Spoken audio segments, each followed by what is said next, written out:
Hi friends, welcome back to our channel. Friends, మన channel cricket సంబంధించిన ప్రతి చిన్న అప్డేట్ మన ఛానల్ రెగ్యులర్ వస్తుంటాయి. ఇంకా మన ఛానల్ని సబ్స్క్రైబ్ చేసుకోకపోతే ఫ్రెండ్స్ వెంటనే సబ్స్క్రైబ్ చేసుకోండి అండ్ పక్కన బ్లాక్ అని యాక్టివేట్ చేసుకోండి. అండ్ అదే ఇంకా మన వీడియోని లైక్ చెప్తే ఫ్రెండ్స్ వెంటనే లైక్ చేసి మన వీడియోకి అయితే ఎంటర్ అవుదాం. ఫ్రెండ్స్ తప్పకుండా లైక్ చేస్తే మన వీడియో మార్కెట్కి ఫాస్ట్గా రీచ్ అవుతుంది. ఇక ఐపీఎల్ 2024లో మన మ్యాచ్ నెంబర్ 12 వచ్చేసి అక్కడ ఎస్ఆర్హెచ్ వర్సెస్ జీటీ. మరి ఈ మ్యాచ్ వచ్చేసి మరి అక్కడ అహ్మదాబాద్ స్టేడియంలో జరగబోతుంది. మరి ఇక్కడ వికెట్స్ అయితే చాలా ఉంటాయి కాబట్టి మరి కొన్ని రెడ్ సైడ్ ఉంటాయి, కొన్ని బ్లాక్ సైడ్ ఉంటాయి. రెడ్ సైడ్ వికెట్ అయితే కొంచెం స్పిన్నర్లకి అయితే గ్రిప్ ఉంటుంది, బ్లాక్ సైడ్ వికెట్ అయితే కొంచెం పేసర్లకి అయితే హెల్ప్ ఉంటుంది. మరి చూడాలి మరి ఎలాంటి వికెట్ ఇస్తారు మరి ఇక్కడ. ఇక వీరి మధ్య హెడ్ చూసుకుంటే మొత్తం 3 మ్యాచ్ ఆడితే అందులో జీటీ 2 గెలిచింది, ఎస్ఆర్హెచ్ 1 గెలిచింది. మరి ఈ మ్యాచ్ ఎస్ఆర్హెచ్ గెలిచి మరి ఆ రికార్డుని సామన్ చేస్తే మాత్రం చాలా బెటర్ ఉంటుంది మన ఎస్ఆర్హెచ్ పాయింట్ ఆఫ్ వ్యూ చూసుకుంటే. ఇక టీమ్స్ విషయానికి అయితే మరి జీటీ టీం చూసుకుంటే మరి జీటీ టీం 2 మ్యాచ్లో 1 గెలిచిలు, లాస్ట్ మ్యాచ్ సిఎస్కే పైన ఓడిపోయి వస్తున్నారు. మరి ఈ మ్యాచ్ హోమ్ గ్రౌండ్లో ఆడుతున్నారు కాబట్టి మరి వాళ్ళకైతే చాలా సపోర్ట్ అయితే ఉంటుంది. ఇక ఓవర్లో చూసుకున్న వీళ్ళ కాంబినేషన్ కొంచెం అటు ఇటుగానే మనకు కనిపిస్తుంది. బౌలింగ్లో కూడా అంత పెద్దగా అయితే మనకు కనబడతలేదు. రషీద్ ఖాన్ కూడా లాస్ట్ మ్యాచ్లో చాలా రన్స్ అయితే ఇచ్చిండు. ఇక మోహిత్ శర్మ ఒక్కడే మరి డీసెంట్గా రాణిస్తుండు వీళ్ళకి. ఇక ఈ మ్యాచ్కి వీళ్ళ యొక్క కాంబినేషన్ ఒకసారి మనం చూసుకుంటే మరి బౌలింగ్లో చిన్న చేంజెస్ అయితే చేసే అవకాశం ఖచ్చితంగా కనిపిస్తుంది. ఇక ఓపెనర్స్గా మరి శుభ్మన్ గిల్ అండ్ వృద్ధిమాన్ సాహా అయితే బరిలోకి దిగుతారు. ఇక వృద్ధిమాన్ సాహా అయితే మన ఎస్ఆర్హెచ్ మీద మంచి రికార్డు ఉంది. లాస్ట్ సీజన్ అంతకుముందు సీజన్లో కూడా మనం చూసినాం. ఎస్ఆర్హెచ్ అంటే మరి అక్కడ చాలా విధ్వంసం అయితే క్రియేట్ చేస్తాడు అక్కడ వృద్ధిమాన్ సాహా. ఇక మరోవైపు కెప్టెన్ శుభ్మన్ గిల్ మాత్రం చాలా మరి ప్రెజర్కి ఫీల్ అవుతున్నాడు మనకు అనిపిస్తుంది. ఎందుకంటే 2 ఇన్నింగ్స్లో కూడా అంత పెద్ద నాకైతే ఆడింది లేదు. మరి లాస్ట్ మ్యాచ్లో కూడా 5 బాల్లో 8 కొట్టిండు, ఒక 6 కొట్టిండు అత్తనే, కానీ మరి అది కంటిన్యూ చేయలేకపోయాడు. మరి చూడాలి మరి ఈ మ్యాచ్లో ఏమైనా పెద్ద నాకు వస్తుంది. ఇంకా నెంబర్ 3లో సాయి సుదర్శన్. మరి సాయి సుదర్శన్ దగ్గర నుంచి ప్రాబ్లం ఏంటంటే మా స్ట్రైక్ రేటు. ఫస్ట్ మ్యాచ్లో కూడా మరి 130 స్ట్రైక్ రేట్తో ఆడిండు. ఇంకా సెకండ్ మ్యాచ్లో అయితే 119 స్ట్రైక్ రేట్తో ఆడిండు. 30 కొట్టిండు 30 బాల్లో, లాస్ట్ మ్యాచ్లో 3 4 కొట్టిండు 119 స్ట్రైక్ రేట్తో. మరి చూడాలి మరి ఈ మ్యాచ్ ఏ విధంగా విధ్వంసం క్రియేట్ చేస్తాడో. ఇంకా 4లో విజయ్ శంకర్ దగ్గర నుంచి కూడా అదే ప్రాబ్లం. మరి 12 బాల్లకు 12 కొట్టిండు లాస్ట్ మ్యాచ్లో. ఇక డేవిడ్ మిల్లర్ మరి ఇక్కడ నెంబర్ 5లో వస్తాడు, 16 బాల్లో 21 కొట్టింది. ఇంకా డేవిడ్ మిల్లర్ మార్క్ అయితే మనకి ఈ ఐపీఎల్లో అయితే కనబడలేదు. మరి ఎస్ఆర్హెచ్ మీద ఏమైనా స్టార్ట్ చేస్తారనేది చూడాలి. ఎందుకంటే మరి చాలా డేంజరస్ ప్లేయర్. మరి ఇతని దగ్గర నుంచి అయితే కొంచెం మనలు జాగ్రత్తగా ఉండాలి. ఇక నెంబర్ 6లో మరి ఒమర్ జాయ్ అయితే 10 బాల్లో 11 కొట్టింది, 3 ఓవర్లకి 30 ఇచ్చింది మరి అక్కడ. ఇక నెంబర్ 7లో రాహుల్ తివాటియా కూడా మరి ఇతని మార్క్ ఇంకా మనకు కనవలేడు. మరి గతంలో మన ఎస్ఆర్హెచ్ మీద మంచి నాకైతే ఆడిండు, ఓడిపోయి మ్యాచ్ని అయితే గెలిపించిండు ఇతను రషీద్ ఖాన్ కూడా మరి బౌలింగ్తో పాటు బ్యాటింగ్లో కూడా కొంచెం ఇబ్బంది పడుతున్నారని చెప్పుకోవచ్చు. మరి ఇంజూర్ తర్వాత వచ్చింది కాబట్టి మరి ఇంకా తన మార్క్ అయితే మనకి కనవలేదు ఈ ఐపీఎల్లో మంచి మార్క్ అనేది. ఇక నెంబర్ 9లో సాయి కిషోర్ ఒక్కడే మరి డీసెంట్గా మరి వాళ్ళకైతే వికెట్ అయితే తీస్తున్నాడు.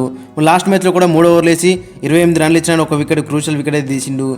ఇక మరి చూడాలి మరి ఈ మ్యాచ్లో ఏ విధంగా రాణిస్తారు అనేది. ఇక నెంబర్ 10లో ఉమేష్ యాదవ్కు బ్యాకప్గా మాత్రం అక్కడ కార్తిక్ త్యాగ్ అయితే వెయిట్ చేస్తున్నాడు. ఎందుకంటే మరి Umesh Yadav too much runs అయితే లీగ్ చేస్తున్నాడు.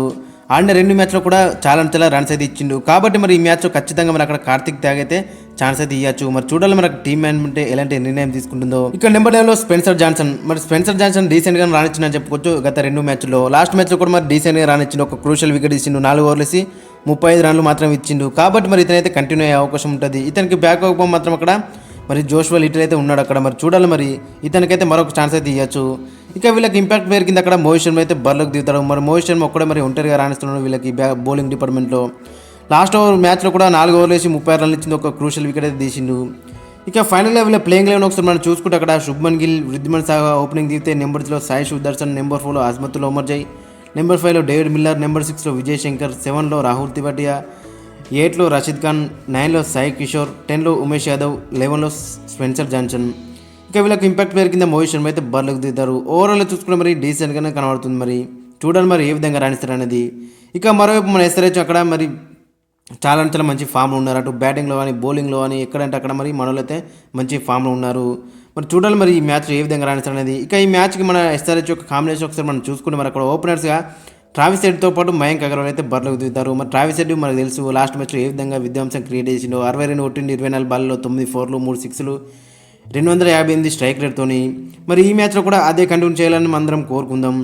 ఇక మరోవైపు మయాంక్ అగర్వాల్ కూడా 11 కొట్టిండు మరి 13 బాల్లో, కానీ ఒక మంచి సేవ్ చేసిందని చెప్పుకోవచ్చు. అక్కడ జయదేవ్ ఉన్నత్ బౌలింగ్లో ఆ 6ని అయితే ఆపిండు. అక్కడి నుంచి మూమెంట్ అనేది మన వైపు వచ్చింది.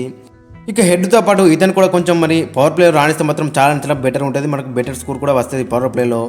ఇక నెంబర్ 3లో అభిషేక్ శర్మ. మరి అభిషేక్ శర్మ గురించి మనందరికీ తెలిసిందే, మరి ఏ విధంగా విధ్వంసం క్రియేట్ చేస్తారో మనోడు. మరి లాస్ట్ మ్యాచ్లో మనం కళ్ళారు చూసినాం. మరి 23 బాల్లో 63 కొట్టిండు. మన ఎస్ఆర్హెచ్కి ఫాస్టెస్ట్ హాఫ్ సెంచరీ కూడా కొట్టిండు 16 బాల్లలో. 7 సిక్స్లు 3 4లు 273 స్ట్రైక్ రేట్తో లాస్ట్ మ్యాచ్ మరి అక్కడ మ్యాన్ ఆఫ్ ది మ్యాచ్ కూడా తీసుకున్నాడు. మరి ఈ మ్యాచ్లో కూడా అదే కంటిన్యూ చేస్తే చాలా బెటర్ ఉంటుంది. ఇక నెంబర్ 4లో ఐడెన్ మార్క్రమ్ కూడా లాస్ట్ మ్యాచ్లో డీసెంట్గా రన్ వచ్చిండు. 150 స్ట్రైక్ రేట్తో 42 కొట్టిండు 28 బాల్లో, 1 6 2 4లు. మరి కొంచెం స్లో వికెట్లో మాత్రం చాలా మరి యూస్ఫుల్ ప్లేయర్ అని చెప్పుకోవచ్చు అక్కడ ఐడెన్ మార్క్రమ్. ఇక నెంబర్ 5లో ఎన్రిచ్ క్లాసెన్. మరి బ్యాక్ టు బ్యాక్ మరి హాఫ్ సెంచరీస్ కొట్టిండు. లాస్ట్ మ్యాచ్లో 80 కొట్టిండు 34 బాల్లో, 4 4లు 7 6లు 235 స్ట్రైక్ రేట్తో చాలా మనం విధ్వంసం క్రియేట్ చేస్తున్నాం అని చెప్పుకోవచ్చు. పేసర్లను కానీ స్పిన్నర్లను కానీ ఎవరిని కూడా వదిలిపెడతలేడు. మరి మనకు అదే కావాలి, అదే కంటిన్యూ కావాలని మనందరం కోరుకుందాం. ఇక నెంబర్ 6లో మరి అక్కడ నితీష్ కుమార్ రెడ్డి 6, వాషింగ్టన్ సుందర్ 6, అక్కడ సన్వీర్ సింగ్. మరి వీళ్ళు ముగ్గురిట్లలో ఎవరికైనా ఒకరికి ఛాన్స్ ఇస్తే మాత్రం చాలా బెటర్ ఉంటుంది. ఎందుకంటే అక్కడ సమత్కి మాత్రం టూ మచ్ ఛాన్సెస్ ఉన్నా కానీ అక్కడ చాలా నిరాశపడుతున్నాడు. లాస్ట్ మ్యాచ్లో కూడా బ్యాటింగ్ రాకుండా మరి అక్కడ ఫీల్డింగ్లో మాత్రం చాలా ఇబ్బంది పెట్టిండు. రోహిత్ శర్మ క్యాచ్ అయితే మిస్ చేసిండు. అన్లక్కీస్ట్ మరి రోహిత్ శర్మ అయితే పెద్దన కింద ఆడలేకపోయిండు. చూడాలి మరి వీళ్ళు ముగ్గురిట్లో ఎవరికైనా ఒకటి ఛాన్స్ మాత్రం చాలా బెటర్ ఉంటుంది. ఇక నెంబర్ 7లో షాబాజ్ అహ్మద్ మాత్రం ఇచ్చే స్టెబిలిటీ వేరే ఉంటుంది టీంకి మాత్రం. ఫస్ట్ మ్యాచ్లో చూసిన మరి అక్కడ మెరుపు ఇన్నింగ్స్ ఆడిండు క్లాసన్తో. ఇక సెకండ్ మ్యాచ్లో మరి బౌలింగ్లతో మరి అక్కడ ఇషాన్ కిషన్ది మరి అక్కడ క్రూషల్ వికెట్ అయితే తీసిండు. కాబట్టి ఎటు చూసినా కానీ మరి అక్కడ మన బ్యాట్తో కానీ బౌల్తో కానీ ఈక్వల్గా కంట్రిబ్యూట్ చేస్తే మాత్రం చాలా బెటర్ ఉంటుంది మన ఎస్ఆర్హెచ్ పాయింట్ ఆఫ్ వ్యూ చూసుకుంటే రాను మ్యాచ్ల్లో. నెంబర్ 8లో ప్యాట్ కమిన్స్. మరి లాస్ట్ మ్యాచ్లో చూసినాం తన మార్క్ ఏందనేది, బ్యూటిఫుల్ కెప్టెన్సీతో పాటు అండ్ వండర్ఫుల్ బౌలింగ్ స్పెల్ అనేది. లాస్ట్ మ్యాచ్లో మరి అక్కడ 4 ఓవర్లు వేసి కేవలం అక్కడ 35 పరుగులు ఇచ్చి 2 వికెట్లు తీసుకున్నాడు, దట్టు ఆ వికెట్లో. మరి ఈ మ్యాచ్లో కూడా అదే కంటిన్యూ చేస్తే మాత్రం చాలా బెటర్ ఉంటుంది ప్యాట్ కమిన్స్ దగ్గర నుంచి. ఇక నెంబర్ 9లో మయాంక్ మార్కండే. మరి లాస్ట్ మ్యాచ్ కొంచెం డిసప్పాయింట్ చేసినా కానీ అంతకుముందు మ్యాచ్లో 2 వికెట్లు అయితే తీసిండు. మరి ఈ మ్యాచ్లో కూడా క్రూషల్ వికెట్లు ఇస్తే మాత్రం చాలా బెటర్ ఉంటుంది. కొంచెం అక్కడ అహ్మదాబాద్ వికెట్ కూడా స్పిన్నర్లకు హెల్ప్ అయితే ఉంటుంది. ఇక నెంబర్ 10లో భువనేశ్వర్ కుమార్ మాత్రం 2 మ్యాచ్లో కూడా చాలా డిసప్పాయింట్ చేసిన చెప్పుకోవచ్చు, దట్టు ఎక్స్పీరియన్స్డ్ బౌలరు. లాస్ట్ మ్యాచ్లో 1 ఓవర్ మినేసి మరి 3 ఓవర్లు కూడా చాలా రన్స్కి అయితే వెళ్ళిండు. మరి చూడాలి మరి ఈ మ్యాచ్లో ఏ విధంగా రెక్టిఫై చేసుకుని వచ్చింది అనేది. ఇక నెంబర్ 11లో జయదేవ్ ఉన్నత్కట్ లాస్ట్ మ్యాచ్లో మంచి బౌలింగ్ వేసినా చెప్పుకోవచ్చు. మరి హై స్కోరింగ్ వికెట్లో 4 ఓవర్లు వేసి 45 రన్లు ఇచ్చినా కానీ 2 క్రూషల్ వికెట్ అయితే తీసిండు. ఇక ఇంపాక్ట్ ప్లేయర్స్గా మరి అక్కడ ఉమ్రాన్ మలిక్ అండ్ టీ నటరాజన్ అయితే బరిలోకి దిగుతారు. ఒకవేళ గిట్ట నటరాజన్ గిట్ట ఫుల్ ఫిట్ ఉంటే మాత్రం అతనికి ఫస్ట్ ప్రియారిటీ అయితే ఇచ్చే అవకాశం ఉంటుంది.